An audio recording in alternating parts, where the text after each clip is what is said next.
వార్తలకు స్వాగతం. ముందుగా ముఖ్యాంశాలు. మంత్రి శ్రీధర్ బాబు ప్రెస్ మీట్, పలు అంశాలపై వివరణ.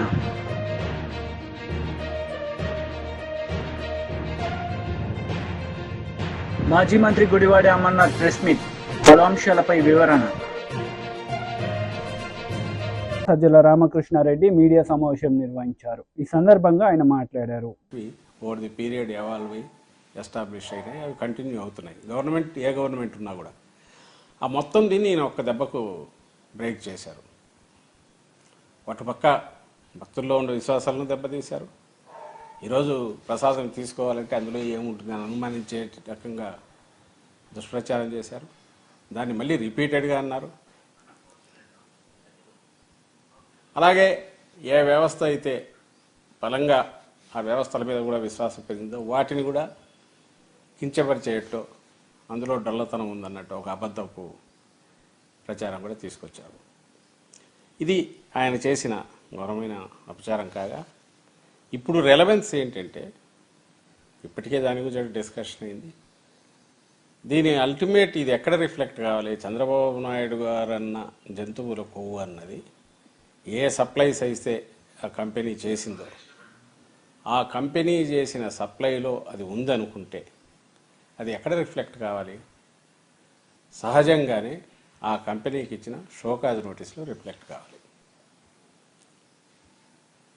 6వ తేదీ 12వ తేదీ 2 తీసుకుని షోకాజ్ నోటీసులు ఏవైతే పంపారో జూలై 6, 12 ట్యాంకర్లలో నుంచి చెక్ చేసి ఆ తర్వాత దాన్ని ఎన్డీడీబీ కూడా పంపారు. ఆ షోకాజ్ నోటీస్లో ఎక్కడ కూడా యానిమల్ ఫ్యాట్ అనే ప్రస్తావన లేదు. మిగిలిన మీరు ఎన్నెన్నో చెప్పచ్చు, అంటే ప్రజలను గమనించమని కోరుతున్నాం. ఈయన ఎంత అబద్ధం ఆడాడని ఎందుకు చెప్పగలుగుతున్నామంటే, ఏదైతే ఆయన అన్నమాట టీటీడీ ఆ పర్టికులర్ కంపెనీని బ్లాక్ లిస్ట్ చేయాలన్నా లేదా దానికి షోకాజ్ నోటీస్ ఇష్యూ చేసినా దేని మీద అడుగుతుంది, ఏ ఛార్జ్ పెడుతుంది, ఏదైతే అత్యంత వర్స్ట్ ఇదో దాన్ని తీసుకొచ్చి పెట్టాలి. బ్లాక్ లిస్ట్లో చేస్తామన్నప్పుడు నిజంగా జంతువుల కొవ్వు ఉంటే జంతువుల కొవ్వు దీంట్లో కలిపినట్టు ఆధారం అయిన మాట ఎందుకని లేదు అనేది మా ప్రశ్న. లేమ్యాన్గానే అడుగుతున్నాం. ఎందుకంటే సైంటిస్ట్ చెప్పాల్సింది వాళ్ళు ఎలాగో చెప్తున్నారు, ఇంటర్ప్రిటేషన్ ఇస్తున్నారు. ఎన్డీడీబీనేమో వాళ్ళు అసలు అందుబాటులో ఎవరికి రావట్లేదు. నేషనల్ గవర్నమెంట్తో లింక్ ఉన్న ఏ సంస్థలు కూడా ఈ ల్యాబొరేటరీస్ ఏది కూడా కాంటాక్ట్ చేసినా వాళ్ళు ఎవరు సమాధానం ఇచ్చేవాళ్ళు లేరు, లేదా ఫర్దర్ టెస్టులు చేయడానికి ఇష్టపడట్లేదు. అంతగా ఇది దీనికి సంబంధించిన చంద్రబాబు నాయుడు గారి వ్యాఖ్య. ఆ తర్వాత సెంటర్లో కేంద్రంలో ఉన్న పెద్దలు కూడా దాన్ని సపోర్ట్ చేసి ముందుకు తీయాలని చూడడం, వీటన్నిటి వల్ల బహుశా ఎక్కడ కూడా దీని గురించి ఎవరు చర్చించడానికి కానీ లేదా ఫర్దర్ టెస్ట్ చేయడానికి ఇష్టపడట్లా. ఇంకా సైంటిస్టులు ఎవరైనా ఉండి అయ్యో ఇది అన్యాయం దారుణం జరుగుతుంది వాళ్ళంతటా వాళ్ళు వాలంటరీగా ముందుకు వచ్చి చెప్పేవాళ్ళు తప్ప దీని మీద అథారిటేటివ్గా కామెంట్ చేసేవాళ్ళు అయితే ఎవరు ముందుకు రావట్లా, లేదా మళ్ళీ టెస్టులు చేద్దామంటే దాన్ని కూడా ఎవరు టేకప్ చేయట్లా. ఈ నేపథ్యంలో మాకున్న ఏకైక ఇది వచ్చి నువ్వు ఇచ్చిన షోకాజ్ నోటీసు. ఈ షోకాజ్ నోటీస్లో ఇది షోకాజ్ నోటీస్కు ఇచ్చిన రిప్లైకి అల్టిమేట్ రిజైండర్ విత్ అడిషన్స్ అన్నీ కూడా పెట్టి 28/8/2024 పంపారు. దీంట్లో మొత్తం ఫస్ట్ షోకాజ్ నోటీస్ ఇచ్చారు. ఇది రిజైండర్ అంటే షోకాజ్ నోటీస్ ఇచ్చాక వాళ్ళు ఏదో డౌట్లు ఎక్స్ప్రెస్ చేశాక ఇంకో షోకాజ్ నోటీస్ ఇచ్చి రెండు కలిపి ఫైనల్గా వాళ్ళ కంపెనీ రిప్లైకి రిజైండర్ ఇచ్చారు. అవన్నీ డినై చేస్తూ మళ్ళీ రీఇటరేట్ చేస్తూ షోకాజ్ రిజైండర్లో సహజంగానే దీంట్లో మెన్షన్ చేయాలి ఛార్జీలో, కానీ ఛార్జీలో ఎక్కడ కూడా దీనికి సంబంధించిన దాంట్లో మేజర్ క్రక్స్ వచ్చి వెహికల్ నెంబర్స్తో సహా మొత్తం ఇక్కడ ఉన్నాయి. ఐ డోంట్ నో వెదర్ మీరు క్యాచ్ చేయగలరో తెలియదు, కానీ డేట్స్, వెహికల్ నెంబర్సు, దాని జిస్ట్ కంప్లీట్గా ఇందులో ఉంది. ఇందులో నేను మార్క్ చేసింది చూస్తే రెండే కనపడతాయి. Vegetable the adulterated with the fat of vegetable origin అని ఒక దగ్గర ఉంది, వెజిటబుల్ ఆయిల్ అని ఇంకోటి ఉంది, కింద ఫారిన్ ఫ్యాట్ అని అంటారు. అంతకుమించి ఎలాంటి ఆధారం కానీ ఏదీ లేదు ఇందులో. నిజంగా యానిమల్ ఫ్యాట్ అయితే సహజంగానే అదే ఛార్జీ దీంట్లో ఆరోపణ దీంట్లో రావాలనా వద్దా?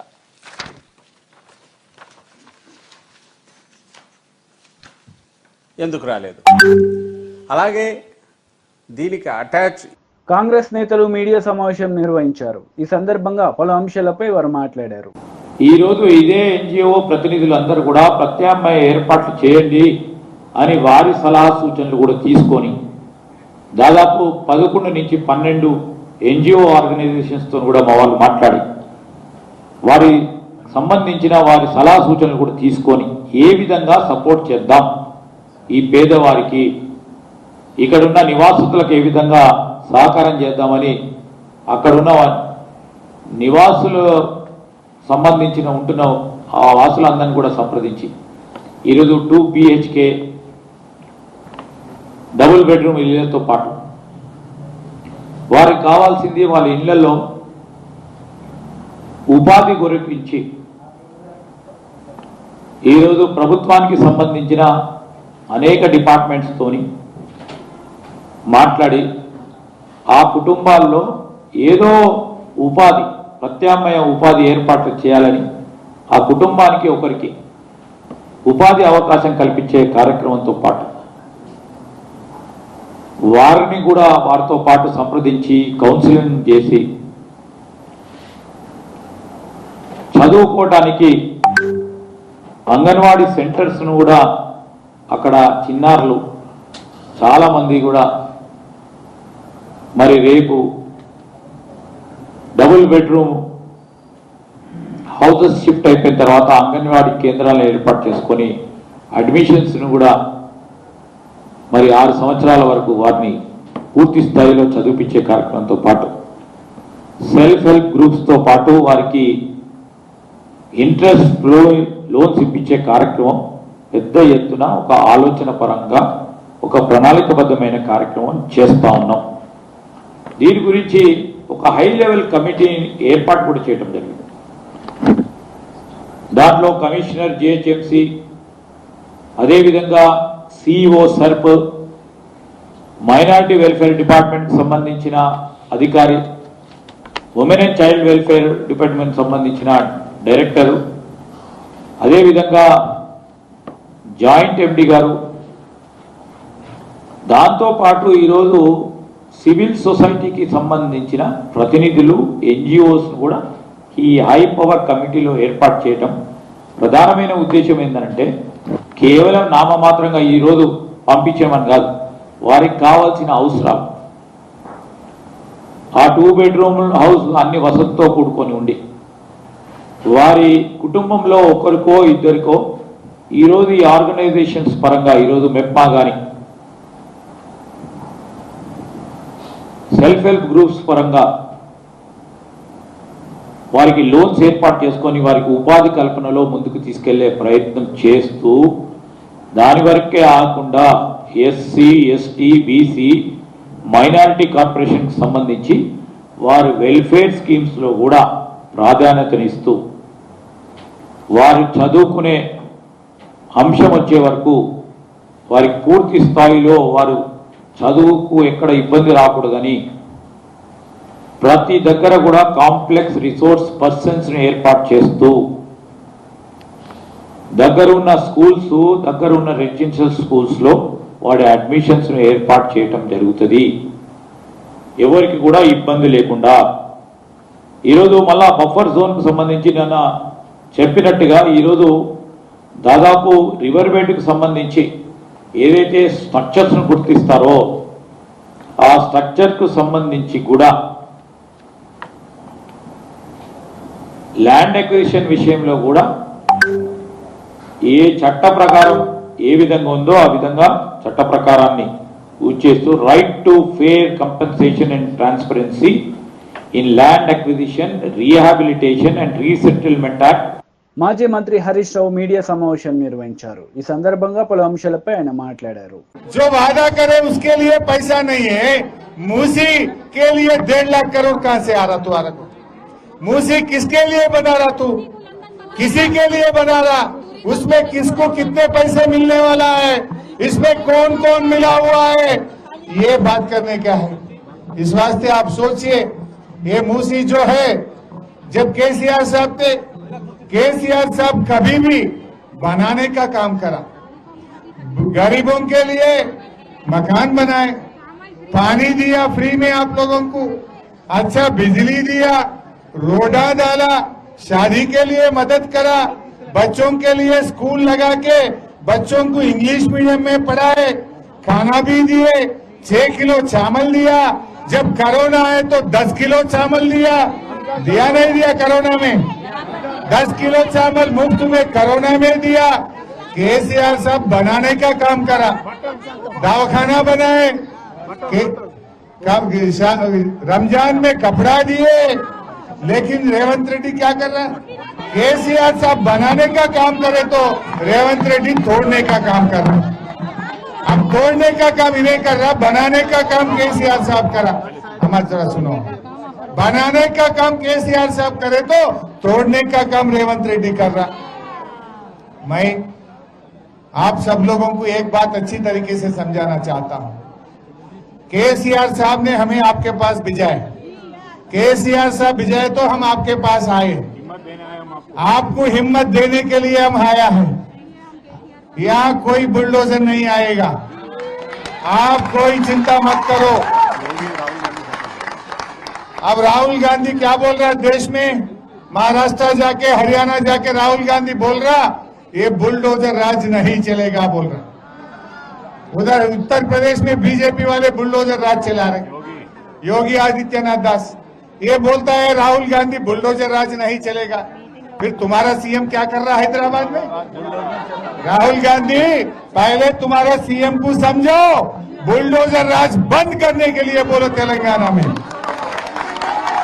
नहीं तो अगर से तुम बंद नहीं करने आए तो तुम्हारा हाथ का सिंबल निकाल के बुलडोजर का सिंबल लगा लो, बुलडोजर का सिंबल लगा लो। जब पूरे लोग मिलके तुम्हारे को सबक सिखाएंगे बेटा। क्या समझ रहे? थोड़े लोग आके आपको भटकाने का कोशिश कर रहे, नहीं डबल बेडरूम खत्म होता जल्दी ले लो, नहीं तो नहीं मिलता, डराने के काम कर रहा। क्या तुम्हारा बाप का जागीर है? तुम कैसा लेता हमारा? तू कौन है? आप लोग यहाँ से 30 साल, 40 साल, 50 साल से आप लोग यहाँ रह रहे हैं, 60 साल से यहाँ हैं। कौन परमिशन दिया? पुराना कांग्रेस गवर्नमेंट परमिशन दिया। आपका जमीन रजिस्ट्रेशन करे, म्युनिसिपल ऑफिस में परमिशन मिला, आप उसके लिए टैक्स बन रहे, बिजली का बिल बन रहे, पानी का कनेक्शन लिए, वो 40-50 साल से आप लोग यहाँ जी रहे। एक घर बनाना एक जिंदगी का, एक पूरा जिंदगी भर मेहनत करें तो आप एक घर बनाएंगे। బీజేపీ లీడర్ మీడియా సమావేశం నిర్వహించారు. ఈ సందర్భంగా పలు అంశాలపై ఆయన మాట్లాడారు. మీరు ఎవరి మాటలు నమ్మకుండా మీరు దీక్షలో పాల్గొందామని చెప్పి మీకు వినమ్రంగా విజ్ఞప్తి చేస్తారు. రేవంత్ రెడ్డి గారు సోనియా గాంధీ గారి సమక్షంలో, రాహుల్ గాంధీ గారి సమక్షంలో, ప్రియాంక గాంధీ గారి సమక్షంలో, వాళ్ళ ఖర్గే గారి సమక్షంలో 6 గ్యారంటీల పేరిట ప్రజల ముందుకు హామీలు ఇచ్చింది. అందులో ఒక గ్యారంటీ రైతు రుణమాఫీ, రైతు బంధు, 500 రూపాయల క్వింటాలకు బోనస్, కౌలు రైతుకి కూడా రైతు బంధు అమలు చేస్తా అని చెప్పడం, చివరికి రైతు కూలీలకు కూడా నెలకు 1000 రూపాయలు చొప్పున 12,000 రూపాయలు ఇస్తా అని చెప్పింది. ఇంకా ఒక అడుగు ముందుకేసి ఎవరైనా లోన్ లేని వాళ్ళు ఉంటే వెంటనే బ్యాంకుకు పోండి, రుణం తీసుకోండి, మన ప్రభుత్వం వస్తుంది, వెంటనే తెల్లారే సంతకం పెడితే మీకు రుణమాఫీ అవుతుందని చెప్పింది. 3 నెలలు గడిచింది, 4 నెలలు గడిచింది, పిల్లి గంతులు వేస్తుంటే రేవంత్ రెడ్డి తప్ప, దిక్కులు చూస్తుంటే తప్ప ఎక్కడ సప్పులు లేవు. చివరికి ప్రజలు రైతాంగం అంతా అసహించుకుంటుందని చెప్పి గ్రహించి భద్రాచలం రాముడి సాక్షిగా, వేములవాడ రాజన్న సాక్షిగా, జోగులాంబ సాక్షిగా, మన లక్ష్మీనరసింహ సాక్షిగా అని చెప్పి ఒట్లు పెట్టుకోవడం మొదలుపెట్టాడు. ఈ ఒక్కడు కూడా అమలు చేయకపోతే తెలంగాణ ప్రజలు నా మీద చెడైప్రాయం ఏర్పడుతుందని చెప్పి భావించి అన్ని రకాల ఆర్థిక పేమెంట్స్ అని కూడా ఆపేసి రైతు రుణమాఫీ ఒడిగట్టి. నేను చెప్తున్న లెక్క కాదు, రేవంత్ రెడ్డి గారు లెక్క చెప్పిన. బ్యాంకులేమో 73 లక్షల మంది రైతులు అని చెప్పిండ్రు, రేవంత్ రెడ్డి గారేమో 65 లక్షలు అని చెప్పిండు, తర్వాత 40 లక్షలు అని చెప్పిండు, 48 లక్షలు. ఆ చివరికి తేల్చింది ఏంటంటే మేము లెక్క తీసినాం 48 లక్షల మంది రైతులు 34,000 కోట్ల రూపాయలు అవుతుంది. ఏకకాలంలో అన్కండిషనల్గా కార్డుతో సంబంధం లేదు, దేంతో సంబంధం లేకుండా పే చేస్తా అని చెప్పిండు. కానీ చివరికి విధి విధాన ఖరారు చేసిండ్రు, దాని మీద విపరీతమైన వ్యతిరేకత వచ్చింది రైతాంగాల్లో.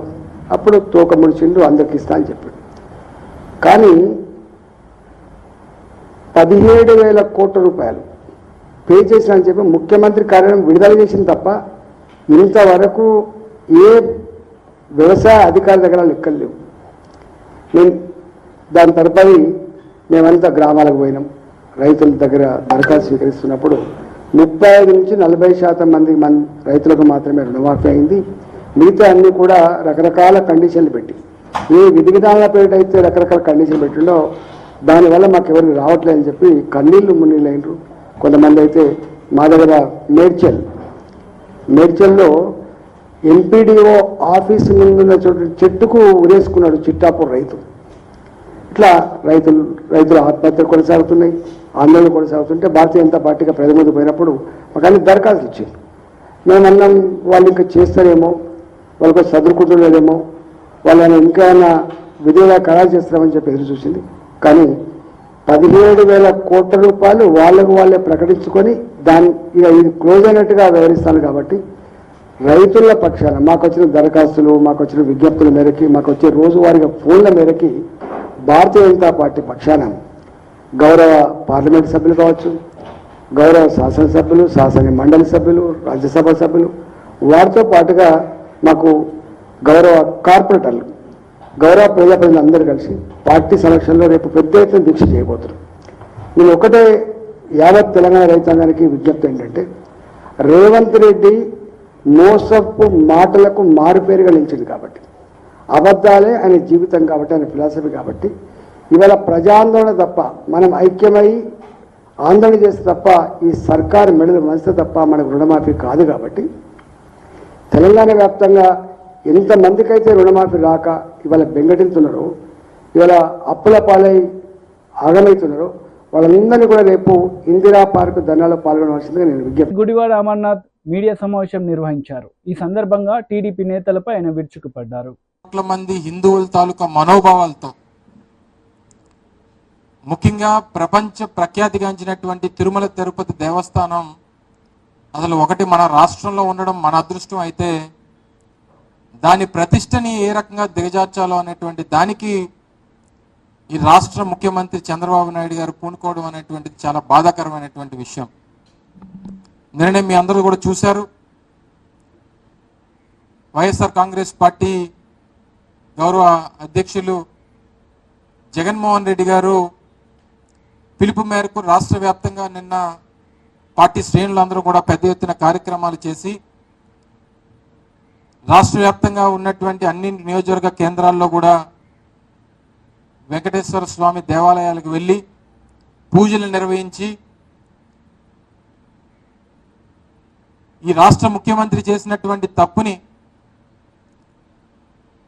ముఖ్యంగా ఆయన్ని ఏ రకంగా వెంకటేశ్వర స్వామిని రాజకీయాల కోసం వాడుకున్నాడో మళ్ళీ అటువంటి తప్పు జరగకుండా ఆయనకు బుద్ధిని ప్రసాదించమని చెప్పి కోరినటువంటి సందర్భాలు కూడా మీ అందరూ కూడా నిన్న చూశారు. అయితే దీని మీద చాలా మందికి ఏదో ఈ రాష్ట్రంలోనో ఈ రాష్ట్ర ప్రజలకు సంబంధించినటువంటి వ్యవహారం కాదు, దేశవ్యాప్తంగా ఉన్నటువంటి ప్రజలు, ప్రపంచవ్యాప్తంగా ఉన్నటువంటి భక్తులు దీని మీద అనేక రకాలైనటువంటి అనుమానాలతో ఉన్నటువంటి సందర్భంలో మా అధ్యక్షులు వారు జగన్మోహన్ రెడ్డి గారు కానీ పార్టీ కానీ ఒకటి కోరుతా ఉన్నాం. ఈ వ్యవహారం ఎప్పుడైతే ఆయన ఈ రాష్ట్ర ముఖ్యమంత్రి మొదలు పెట్టారో దాన్ని తిరిగి తీసుకొని వచ్చి జగన్మోహన్ రెడ్డి గారి మీద రుద్దాలన్నటువంటి ప్రయత్నం చేశారో, ఆయన చేసినటువంటి తప్పు, ముఖ్యమంత్రి చేసినటువంటి తప్పు ఎప్పుడైతే ఆయన దొరికిపోయాడో అప్పటి నుంచి పూర్తిగా దీన్ని రాజకీయం చేయాలనేటువంటి ప్రయత్నం చేస్తూ ఉన్నాడు. వాస్తవానికి అసలు ఈ రాష్ట్రంలో కుల రాజకీయాన్ని ఈ రాష్ట్రానికి పరిచయం చేసినటువంటి వ్యక్తి చంద్రబాబు నాయుడు గారు.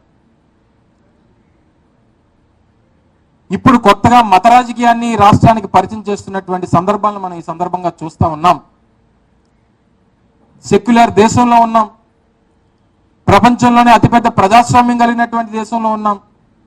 అన్ని కులాలు, అన్ని మతాలు, అన్ని ప్రాంతాలు ఒకటే సమానం అని చెప్పి ఆలోచనలు కలిగినటువంటి దేశంలో ఉన్నాం.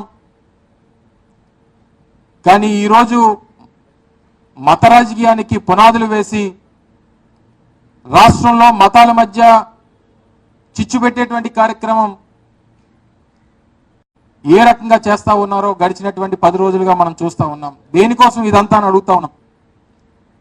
ముఖ్యంగా గడిచినటువంటి 100 రోజులుగా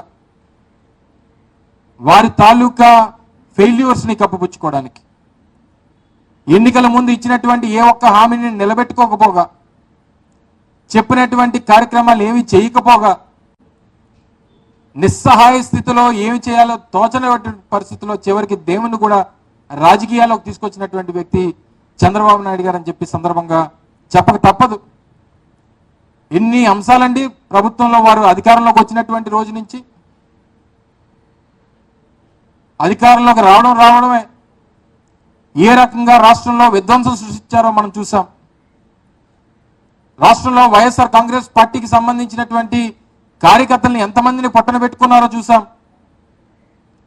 వినుకొండలో నడి రోడ్డు మీద మా వైఎస్ఆర్ కాంగ్రెస్ పార్టీ కార్యకర్తని అత్యంత అమానుషంగా నరికి చంపినటువంటి విజువల్స్ చూసాం. దాని మీద పెద్ద ఎత్తున ఢిల్లీలో నిరసన కార్యక్రమాన్ని చేపట్టేటువంటి సందర్భాలు మీరు చూశారు. దాదాపు 35 మంది పైచిలకు ప్రాణాలు పట్టణ పెట్టుకున్నారు. అనేక రకాలైనటువంటి ఆస్తులు ధ్వంసం చేశారు. బుల్డోజర్లతో మా కార్యకర్తలు, మా నాయకులకు సంబంధించినటువంటి ఆస్తుల్ని కొల్లగొట్టేటువంటి కార్యక్రమాన్ని చేశారు. ప్రభుత్వ ఆస్తుల మీదకి వెళ్లారు. ఒక పక్క విధ్వంసం సృష్టిస్తూ పూర్తిగా వార్తలు ముగించే ముందు ముఖ్యాంశాలు మరోసారి. మంత్రి శ్రీధర్ బాబు ప్రెస్ మీట్, పలు అంశాలపై వివరణ.